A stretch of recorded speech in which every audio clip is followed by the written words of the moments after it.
This is a scene that causes misunderstanding. Coffey, weighing 400 pounds, holds two deceased little girls and continuously strokes their blood-soaked blonde hair. There are no other suspects at the crime scene. The rescue team arrives and immediately identifies him as the culprit. The girl's father is overwhelmed with grief and wants to take revenge with his own hands. But Coffey does not resist. On the contrary, he cries uncontrollably with a strange remorse for not being able to save them. But that muscular physique and healthy skin rendered all explanations meaningless. The sheriff arrests him for the crime of rape and murder. But unexpectedly, the person they arrested is not a devil but a lost angel of God. Yet reality cannot be changed. Coffey is to be executed within the next month. Strangely, despite his enormous size, there are no records of him anywhere. No one has ever heard of him. Standing at 2.27 meters, he is even taller than the police officers. The prison guards have to look up just to see him. They can't help but feel uneasy. If he were to get angry, things would spiral out of control. But Coffey does not show any aggression. On the contrary, he behaves like an obedient child. This contrast makes the guards unable to hold back their laughter. Captain Paul tells him, "The lights outside will always stay on." Coffey reaches out and thanks him. But this action suddenly creates a tense atmosphere because he could easily crush Paul's bones. Yet Paul still holds the giant's hand, and that handshake helps Coffey understand him. At the same time, it brings Paul a kind of miraculous strength. When the cell door closes, Paul becomes the person Coffey trusts the most. Paul still didn't understand the meaning of Coffey's words at the time, but soon something unexpected happened. When Paul was alone, Coffey pulled him closer.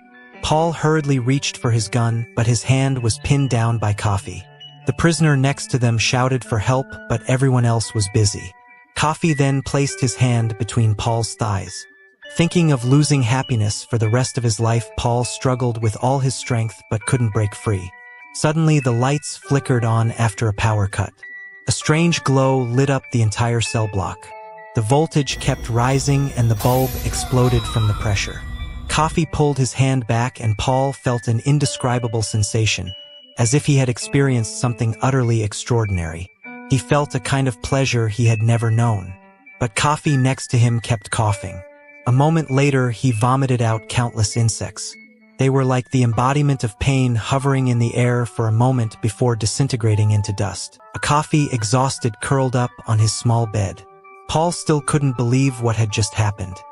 He rushed to the restroom and discovered that the urethritis that had tormented him for over 20 years was suddenly completely gone. Before, the harsh disease had made his life unbearable. He would often wake up at night in agony, unable to reach the restroom in time and forced to kneel in the yard to relieve himself. The suffering, both physical and mental, placed enormous pressure on him. But now, thanks to Coffey's help, Paul immediately returned home with his wife to enjoy a sweet moment they hadn't had in a long time. The two of them stayed together until morning. After regaining his strength, Paul began investigating the case files. After all, Coffey's gentle nature didn't resemble someone capable of committing such heinous crimes. But the case file shocked him deeply. On what should have been a hopeful morning, the two daughters of a farming family suddenly disappeared, leaving behind only a pool of blood on the ground that trailed into the backyard where the door had been forced open. By the time they arrived at the scene, a cold and brutal truth awaited them. Coffey's guilt in the rape and murder was quickly concluded. But Paul always had doubts about that testimony. He sought out the lawyer handling the case to ask whether Coffey had a prior record, since people capable of such crimes are often repeat offenders. But the lawyer told him Coffey's record was as clean as a blank sheet of paper. At that time, during the Great Depression, 1/3 of the population was unemployed and anyone could become radicalized. To dispel Paul's doubts, the lawyer called out his son. They once raised a cute little dog. No one expected it would suddenly go mad and cause the boy to lose an eye. Paul had no choice but to temporarily set aside Coffey's case. The cell block under Paul's watch held death row inmates. Because the floor was painted green, the place was also called the Green Mile. Whenever an inmate's execution date neared, the guards would rehearse the procedure. This week, the method was not a firing squad, but something more painful: the electric chair. The prisoner would be strapped into the chair, their head shaved and a wet sponge, previously soaked in water, placed on their scalps so the electric current could pass through, more efficiently minimizing the pain they would endure. Throughout this process, the victim's family would witness everything. Out of respect, kind-hearted guards would allow the prisoner to leave this world with dignity. But there was one particular guard who acted differently. With connections to the governor, Percy was allowed to do whatever he wanted in prison, and no one dared to stop him. Everyone hated him, but out of fear of losing their jobs, no one dared speak up. So Paul could only look for an excuse to get Percy out. Unexpectedly, Percy, in a fit of rage, broke 3 fingers of a prisoner without hesitation. That prisoner was already in a constant state of psychological tension and could explode at any moment. But Percy didn't care at all. He even committed worse actions. The day of the execution came quickly.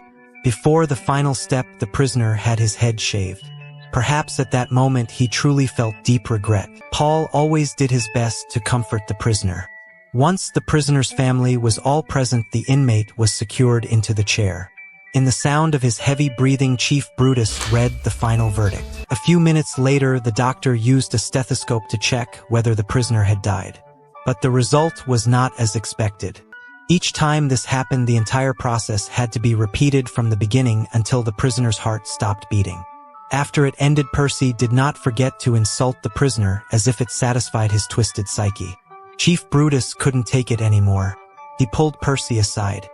But Percy still didn't care. He thought he was being ostracized. Paul found it incomprehensible.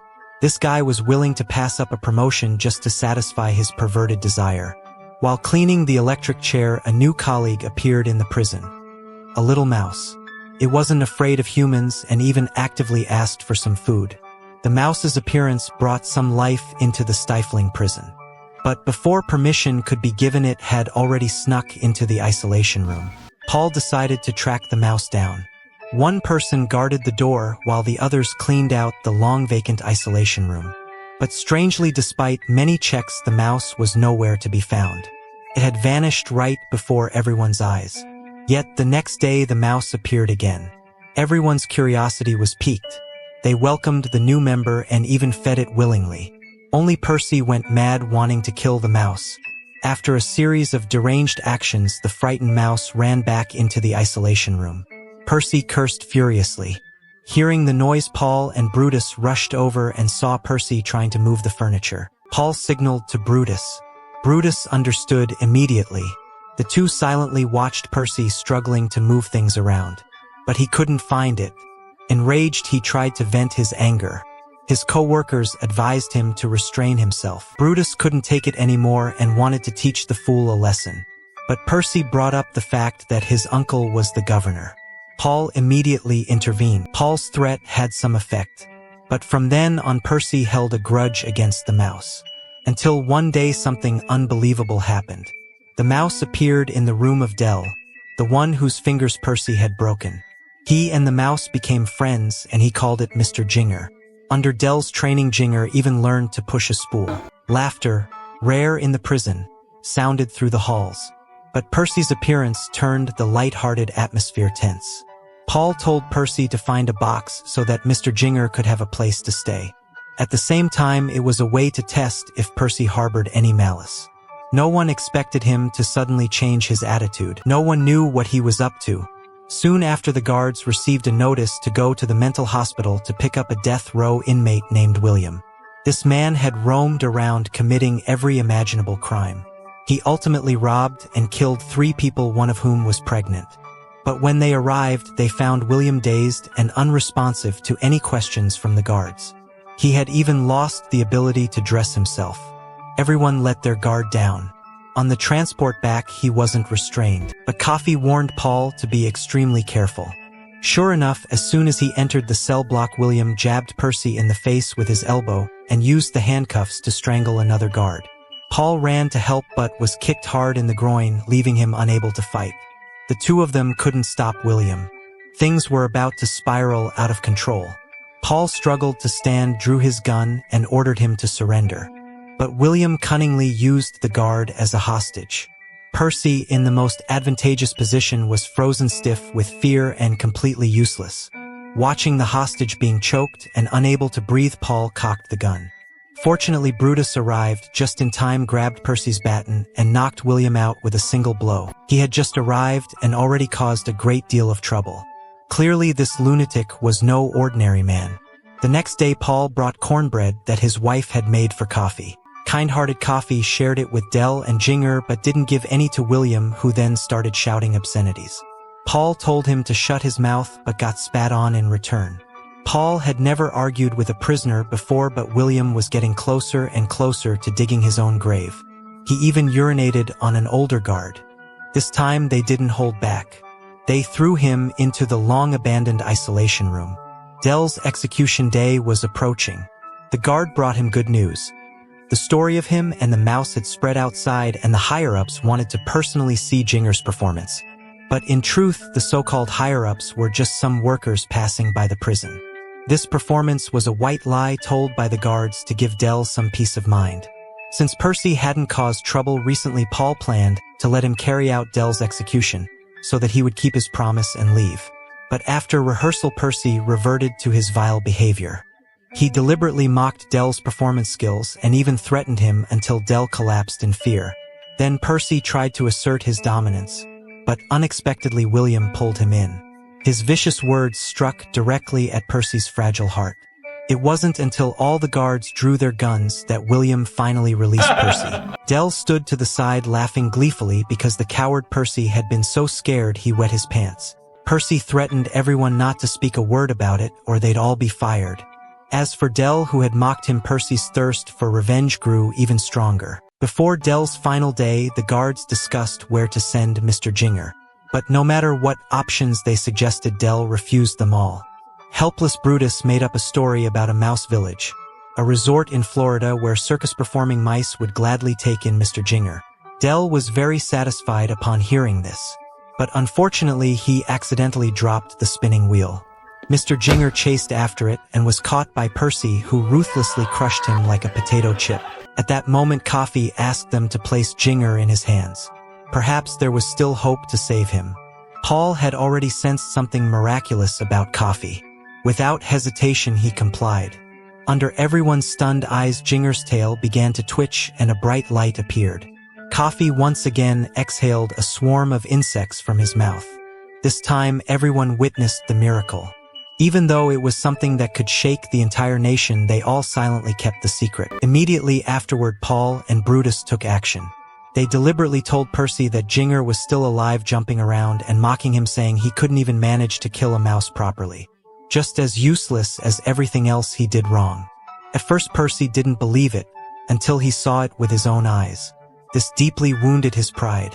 Percy believed that Paul must have swapped the mouse. Threats work on petty people like Percy, but Percy definitely wasn't going to leave quietly. On the night of the execution, a storm raged outside, a bad omen looming over the prison. Dell said goodbye to Jinger one last time, then temporarily entrusted him to Coffey.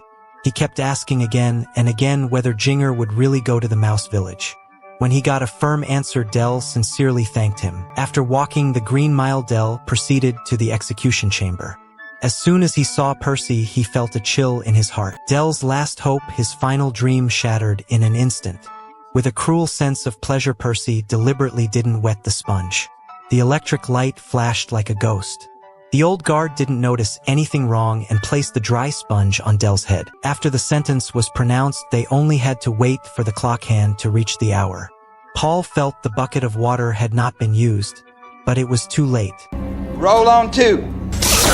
The electricity didn't pass through Dell's brain. It coursed through his entire body. Sponge is dry. The unbearable pain consumed him immediately. Paul wanted to shut off the electricity, but once the execution started, it couldn't be stopped. Otherwise, the prisoner would suffer even more.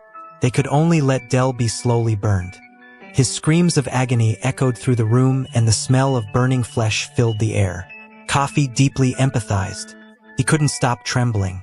The pain passed from his hands to Jinger. Jinger fled from his hands and disappeared into the isolation room. Meanwhile, the madman William was utterly thrilled. A fierce battle between good and evil unfolded in that moment. Every inch of Dell's burning flesh left a mark on Coffey.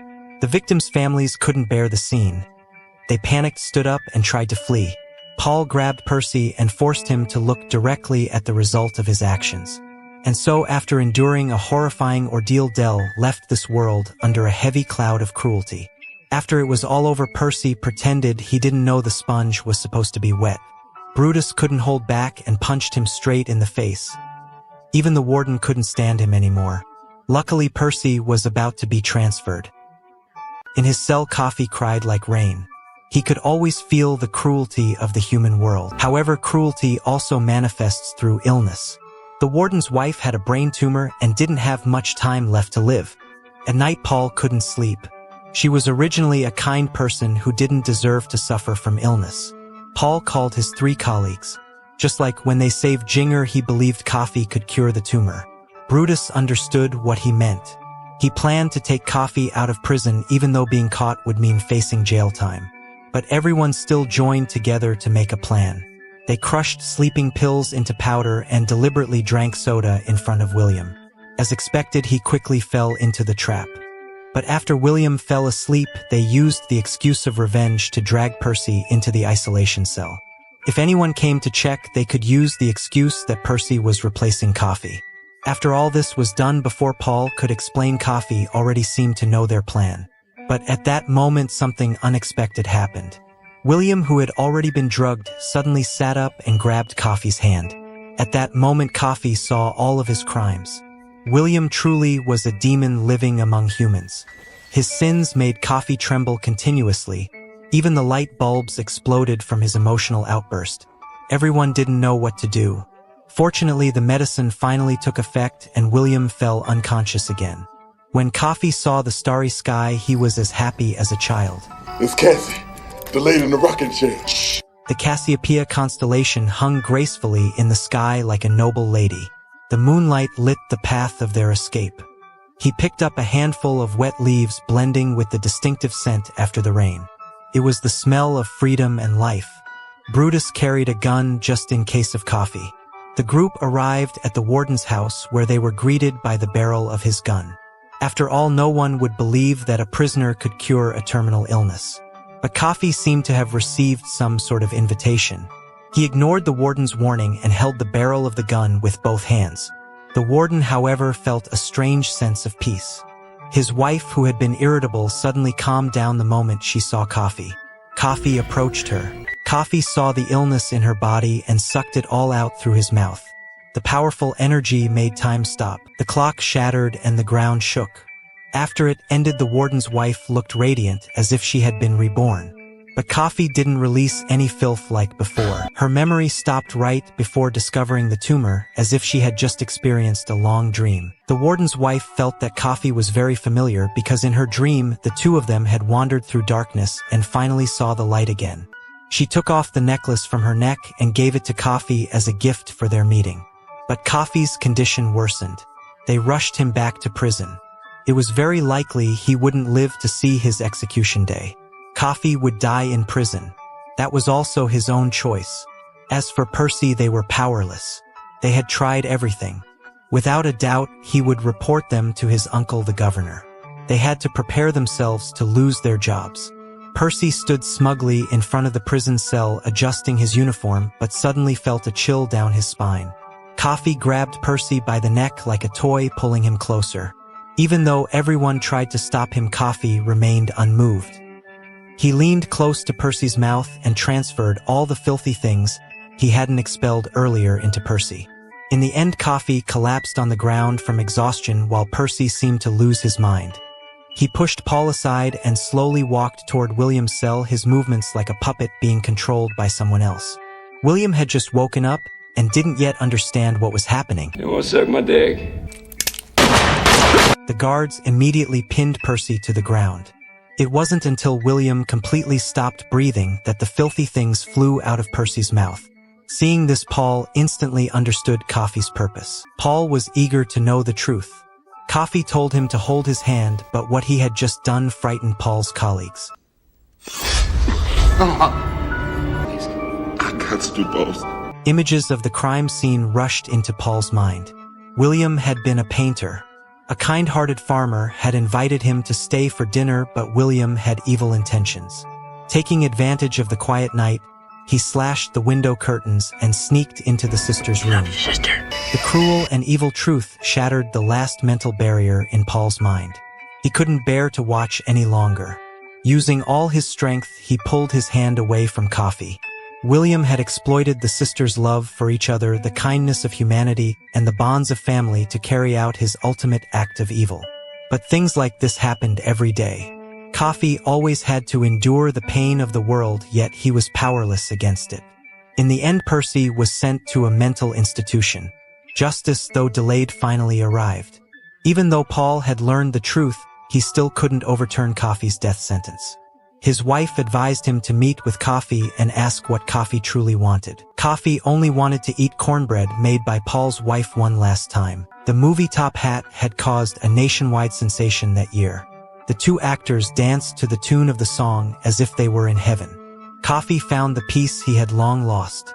Finally, the day came. The guards held back their tears as they led Coffey down the Green Mile. Coffey could feel the intense hatred of the victims' families. Captain Paul did his best to read the declaration before the execution. Coffey requested not to wear the hood because he was afraid of the dark, afraid of the darkness inside people. The guards couldn't hold back their tears, and Paul stood still, unable to give the order. Only when the deputy reminded him did Paul, ignoring everyone's gaze, hold Coffey's hand one last time. "You know what? This afternoon I had a dream. I dreamed of Dell's mouse. I dreamed that Mr. Jinger had made it to that mouse village Brutal once mentioned. I dreamed of the children. They were laughing joyfully. The two little blonde girls were there too, and they were happy. I held them in my arms, placed them on my lap. There was no blood running from their heads. We all watched Jinger roll around, and we all laughed together." After that, Paul and the other guards went to juvenile detention centers to help misguided children find the right path again. The wheel of time kept turning. Paul was old but still healthy. Every morning he brought a piece of cornbread and walked across a green hill to a rundown house.